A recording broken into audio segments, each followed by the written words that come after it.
अस्सलाम वालेकुम। कुछ तबीयत नासाजी की वजह से इतने दिन में वीडियो अपलोड नहीं कर पाई। उम्मीद है आपने मुझे मिस किया होगा। और आइए अब मोहब्बत भरी कहानियाँ शुरू करते हैं। आज हम बात करेंगे बेहतरीन कहानी की, मैं तुम और मोहब्बत। चलिए शुरू करते हैं।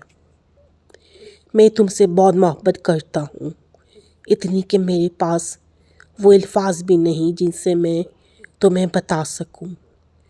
शहरयार ने बोझिल लहजे में सना से कहा। सना दम सादे शहरयार उर्फ शीरी के मुंह से अपने लिए मोहब्बत की नाबीनियों और बेकरारियों को सुन रही थी।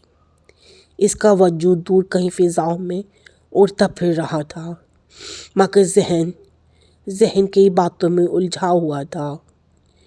वो सब तो ठीक है शेरी, मगर मेरे घर वाले नहीं मानेंगे। सना बेबसी से अपने लब काटते हुए कहा। तो तुम इन्हें मिटा बनाओ ना। पहली सना, मैंने जब से तुम्हें चाहा है उसके सिवा कुछ नहीं चाहा। मैं तुम्हारे बिना मर जाऊंगा। आखिर क्या कमी है मुझ में, और ऐसा क्या है तुम्हारे इस कज़न में जो मुझ में नहीं है। अच्छा ख़ानदान है, वेल ऑफ हूँ, अच्छी जॉब है। मैं तुम्हें वो सब दे सकता हूँ जो एक लड़की चाहती है। फिर भी तुम्हारे घर वाले, शीरी ने नाराज़ी भरी नज़रों से सना को देखा। मेरे घर वालों को तुम बहुत पसंद हो शेरी, मगर सबसे बड़ा मसला, सना ने बात अधूरी छोड़ दी। क्या सबसे बड़ा मसला है? और जो मसला तुम्हारे घर वाले बनाए बैठे हैं ज़ात पात का मसला, तो ये मेरे बस में तो नहीं है ना। अगर तुम बलोच और मैं सारी फैमिली से हूँ, और वैसे भी मैं और मेरे घर वाले इन बातों को कोई अहमियत नहीं देते, लेकिन मेरे घर वाले इन बातों को बहुत अहमियत देते हैं। हमारे हाँ अपनी ज़ात से बाहर शादी की नहीं जाती। सना ने दबदबाई आंखों से शेरी की तरफ देखा और सर झुकाकर अपने हाथ मसलने लगी। शेरी जो एकदम गुस्से में आ गया था, सना की आंखों में आंसू देखकर फौरन ही मौन हो गया। अरे अरे, इसमें रोने की क्या बात है? मैं तो तुम्हें बता रहा था। शहरियार ने सना के हाथों में ये पे अपना हाथ रखते हुए कहा। रहने दो, तुम्हारे बा यूं ही करते हो। अगर तुम मुझसे मोहब्बत करते हो तो मैं भी तो तुमसे मोहब्बत करती हूँ। तुम्हें क्या लगता है कि मैंने अपने घर वालों को मनाने की कोशिश नहीं की? उनसे मैं नाराज़ हुई, लड़ी भी, मगर उनकी हाँ नहीं बदली। सना अपने आंसुओं को रोकने की बहुत कोशिश की, मगर आंसू फिर भी पलकों की बाढ़ तोड़कर उसके गालों पर बिखरने लगे। मैं क्या करूं? मैं अपने दिल, अपनी मोहब्बत के हाथों मजबूर हूँ।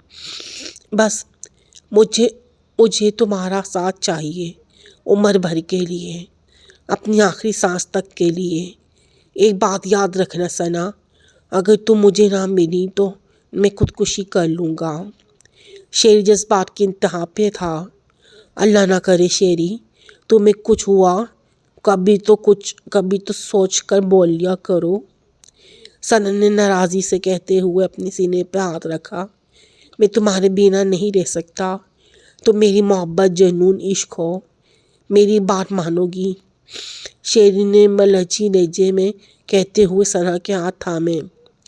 मैं तुम्हारे बगैर नहीं रह सकता। मैंने तुम्हारे घर वालों को मनाने के लिए क्या क्या नहीं किया, मगर उनकी हाँ में नहीं बदली। अब तो इसका एक ही हल बचा है। शेरी ने बात के इख्तिताम पर सना की तरफ देखा। क्या हल है? सना ने अपना चेहरा दोनों हाथों से साफ किया और सामने बड़ा कॉफ़ी का मग मुंह से लगा लिया। हम कोर्ट मैरिज कर लेते हैं। शेरी ने सना का चेहरा अपनी नज़रों के सार में लेते हुए कहा। क्या? सना के हाथ से कॉफ़ी का मग लड़खड़ा गया। गरम कॉफ़ी टेबल पर गिरी और सफ़ेद कवर को दार कर गई। ध्यान से शेरी उठकर सना के करीब आया। تمہارے اوپر تو نہیں گری۔ شیری کے لہجے میں فکر مندی تھی۔ ثنا ایک پل کو شیری کی اپنی اس فکر کی مندی پر بے مغرور سی ہوئی۔ ہاں تم ہمیشہ میری اتنی فکر کرو گے؟ ثنا کے منہ سے بے اختیار نکلا۔ شیری مسکرا دیا اور کرسی گھسیٹ کر ثنا کے پاس بیٹھ گیا۔ اس نے بھی کہیں زیادہ شیری نے ثنا کے مومی ہاتھوں کو اپنے مضبوط ہاتھوں میں لیتے ہوئے کہا۔ ثنا ساکت سی سے دیکھتی رہی۔ فرم میں کتنی ہی لڑکیاں تھیں جو شیری کے پیچھے پیچھے پھرتی تھیں، مگر وہ تو بس ثنا کا دیوانہ تھا۔ اسے تو ثنا کے سوا کچھ نظر ہی نہیں آتا تھا۔ شیری ماما پاپا مان کیوں نہیں جاتے؟ ثنا کے لہجے میں یا سیٹ سمجھ آئی تھی۔ یہی تو میں تمہیں سمجھا رہا ہوں، اگر وہ نہیں مان رہے تھے تو کیا ہم الگ ہو جائیں؟ یہ ہماری زندگی ہے اور ہمیں کس کے ساتھ اپنی زندگی گزارنی ہے، اس کا فیصلہ بھی ہمیں خود کرنا چاہیے۔ ماں باپ ہیں، خدا نہیں، جو نہیں مانے تو ہم الگ ہو جائیں۔ میں تمہیں پسند کرتا ہوں، تم سے شادی کرنا چاہتا ہوں اور تم بھی یہی چاہتی ہو۔ یہ بات کافی ہے، اور یوں بھی میں کون سا تمہیں کہہ رہا ہوں۔ اپنے والدین سے مت ملنا، ہم دونوں بعد میں جا کر معافی مانگ لیں گے، اور ماں باپ اپنی اولاد سے زیادہ دیر تک ناراض نہیں رہ سکتے، اور تم تو ان کی اکلوتی بیٹی ہو۔ تھوڑی سی ہمت کر لو ثنا، اور ورنہ ہم ہمیشہ کے لیے الگ ہو جائیں گے، شیری نے منت آمیز لہجے میں کہتے ہوئے ثنا کی سمت دیکھا۔ ثنا شش و پنج میں گھری ہوئی تھی۔ ثنا، شیری نے ساکت بیٹی ثنا کو کندھا ہلایا۔ ہاں ہاں، ثنا نے شیری کی طرف دیکھا۔ کیا تمہیں مجھ پہ اعتبار نہیں ہے؟ بہت ہے، مجھے تم پہ بہت یقین ہے، مگر میں تمہیں کب سے سمجھا رہا ہوں۔ مگر تم، شیری نے اپنی خفگی سے کہا اور اٹھ کھڑا ہو گیا۔ ٹھیک ہے، تم اپنے والدین کی بات مانو اور اپنی کزن سے شادی کر لو۔ تمہیں نہ میری پرواہ ہے اور نہ میری محبت کی، شیری کہہ کر بیرونی دروازے کے سمت بڑھا۔ شیری، ثنا تیزی سے اس کے پیچھے لپکی۔ ٹھیک ہے، میں تمہاری بات ماننے کے لیے تیار ہوں، ثنا نے شیری کے ساتھ چلتے ہوئے آہستگی سے کہا۔ سچ میں؟ شیری نے بے یقینی سے رک کر ثنا کی آنکھوں میں دیکھا۔ ہاں سچ میں تمہیں نہیں چھوڑ سکتی۔ مما پاپا کو میں نے منانے کی بہت کوشش کی، مگر وہ اپنی ضد پہ قائم ہیں۔ تو ٹھیک ہے، رہیں قائم، میں ان کی ضد میں اپنی محبت کو نہیں چھوڑ سکتی۔ ثنا نے فیصلہ کر لیا تھا۔ Thank you Sana, thank you so much. خوشی سے شیری کی آواز کانپنے لگی۔ پھر اگلے 2 دن بعد ہی ثنا نے شیری کے ساتھ کورٹ میرج کر لی۔ وہ دونوں ایک دوسرے کو پا کر بہت خوش تھے۔ ثنا کو ایک لمحے کے لیے بھی اپنے ماں باپ اور دونوں بھائیوں کے خیال تک نہیں آیا۔ ہانی مون سے واپسی آنے کے بعد ثنا شیری کے ساتھ اپنے گھر گئی، مگر اس کے والدین نے اس سے عمر بھر نہ ملنے کا کہہ کر دروازہ بند کر دیا۔ شیری، تم نے تو کہا تھا کہ سب مان جائیں گے، ثنا نے روحان سی ہو کر اپنے ساتھ کھڑے شیری سے کہا، جو لاپرواہی سے ادھر ادھر دیکھ رہا تھا۔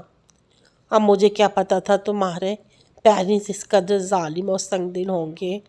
اب چلو نا یار، بہت گرمی ہے، شیری نے منہ بنا کر ثنا سے کہا۔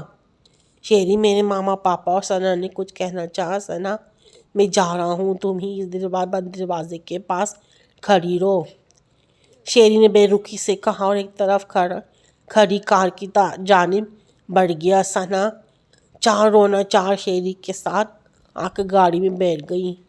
میں بعد میں آؤں گی، میں معافی مانگ لوں گی، میں سب کے پاؤں پکڑ لوں گی، ثنا نے دل میں خود کو تسلی دیتے ہوئے اور سیٹ بیلٹ پر سر رکھ کر آنکھیں موند لیں۔ ثنا کچن میں کھانے کی تیاری کر رہی تھی۔ شیری لانچ میں اپنی ماں کی گود میں سر رکھے باتیں کرنے میں مصروف تھا کہ اچانک کچن سے ثنا کی چیختی ہوئی آواز باہر لانچ میں آئی۔ اوف، ایک تو میری تمہاری بیوی کو ذرا بھی برداشت نہیں، 2 گھڑی ماں کے پاس سکون سے بیٹھ جاؤں۔ دیکھو اب کیا ہو گیا ہے، شیری کی ماں نے منہ بنا کر شیری سے کہا۔ شیری بڑبڑاتا ہوا پاؤں میں سلیپر پہن کر کچن کی طرف بڑھا۔ क्या हो गया सना? शेरी झंझलाता हुआ सना के करीब आते हुए बोला। शेरी मेरा हाथ। सना ने अपना हाथ शेरी के सामने किया। तेज छुरी से सना की उंगली पे गहरा कर लगा हुआ था और खून तेजी से बह रहा था। कभी तो कोई काम ध्यान से कर लिया करो, शेरी कहकर पलटा और कैबिनेट से फर्स्ट एड बॉक्स निकाल कर ले आया। लो बैंडेज कर लो। अम्मी नाराज़ हो रही हैं कि मैं जब भी इनके पास बैठता हूँ तुम जानबूझकर ऐसी हरकतें करती हो। ये लगा लो, मैं अम्मी के पास जा रहा हूँ। शेरी कहकर किचन से बाहर निकल गया। सना हैरत से शेरी की पुश्त को देखती रही। दर्द हाथ में ज़्यादा था या दिल में हुआ था, सना अंदाज़ा नहीं लगा पा रही थी। अंधी मोहब्बत अंधी खाई की तरह होती है। एक बार इसमें गिर गए पता नहीं चलता, हमारा वजूद बाकी बचेगा, हज़ारों टुकड़ों में मुनक्कसम हो जाएगा। मर्द उसकी मोहब्बत कब बदल जाए ये कोई भी नहीं जानता। माशूके और बीवी होने में ज़्यादा ज़मीन और आसमान का फ़र्क होता है। और सना आज अपनी माँ की बातें याद आ रही थी। खून को खतरों के साथ साथ उसके आंसू भी बह रहे थे। सना भूख लग रही, खाना लगा दो। शेरी की आवाज़ गूंजी। मैं तुम्हारे इससे भी ज़्यादा ख्याल रखूँगा, अभी कुछ दिन पहले ही तो कहा था। सना बेबसी से मुस्कुराई और सर झटक कर फर्स्ट एड बॉक्स खोलकर इसमें से बैंडेज निकालने लगी। बैंडेज के बाद इसे खाना भी तो लगाना था। ये थी एक कहानी। आपको कैसी लगी? उम्मीद है पसंद आई होगी। आप मेरे चैनल को सब्सक्राइब करें, लाइक करें, शेयर करें।